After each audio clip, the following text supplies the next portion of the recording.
So a lot of people think racism is not funny, but I resent that remark. My whole career has been built on making fun of racism and making fun out of racism. And I'm not mad at you, white people. Let me be clear. I'm not mad at you that you're not the ones who are here. You're some of the good ones. You're not like the rest.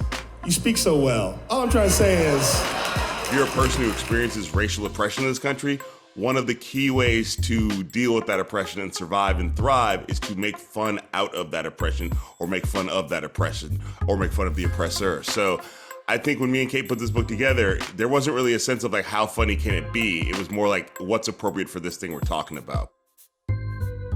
Humor can be a really powerful entry point for people to get into something that maybe they would be scared of, intimidated by, or uncomfortable with.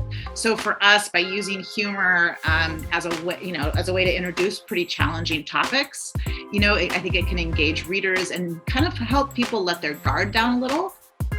It's like the workbooks that you give your kids in the summer so they don't forget everything they learned during the school year, but it's for adults, and it's intended to engage people around racism, anti-racism, thinking about white supremacy and change making in ways that are fun and unexpected, hopefully challenging, and also hopefully entertaining.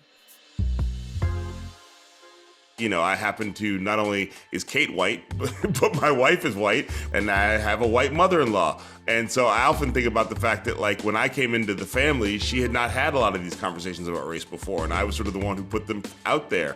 And a lot of it was not easy at first, but I now think about the fact that, like, I want this book to be the book that my mother-in-law will be able to share with her friends and go, this is how we have this conversation. So, I'm always thinking about the white mother-in-laws out there. It's part of my brand.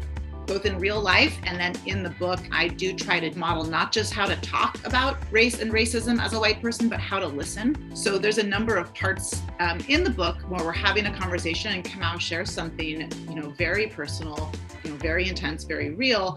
And in my response, I really thought about what it looks like to just listen, especially to hear something difficult. So to not immediately respond with wanting to solve the problem or wanting to apologize or feeling guilty or defensive or shameful, but just really what it can look like to be like, I hear you.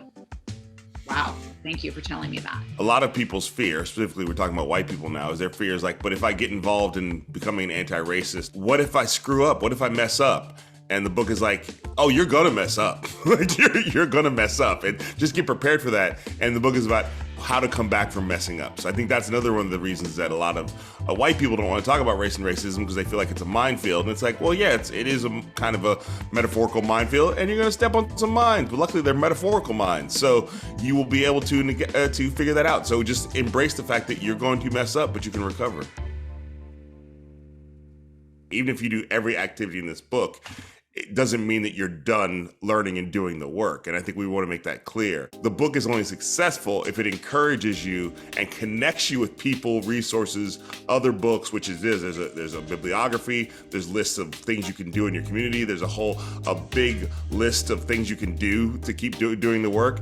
It's only successful if you engage with that and keep doing it after the book is over. So I think we understand that, like, if there was a fast solution to creating an anti-racist America, believe me, I would have invented it and sold it already. But there's no fast solution. And I think the book is always like, it's not just about any one book. It's about the same way as, like, if you want to talk about, like, eating healthier, you can't say I ate healthy on Monday, so now I'm done. I did it. It's like you have to keep these things up. I'm mostly talking about myself right now because that's how I do it. But you have to keep these activities up if you actually want to create a healthier lifestyle and a healthier America. And I think what we really try to get across is that change making and activism can look like a lot of things. Sometimes it's big and dramatic and it's going to marches and protests and it's huge and visible, but more often than not, it is small but impactful gestures and decisions and choices that we make on a daily basis in very localized, very community-based ways. And we just want people to be creative. And rather than sitting there paralyzed saying, what do I do? I'm so overwhelmed. I don't know what to do. Figure some stuff out and just do it.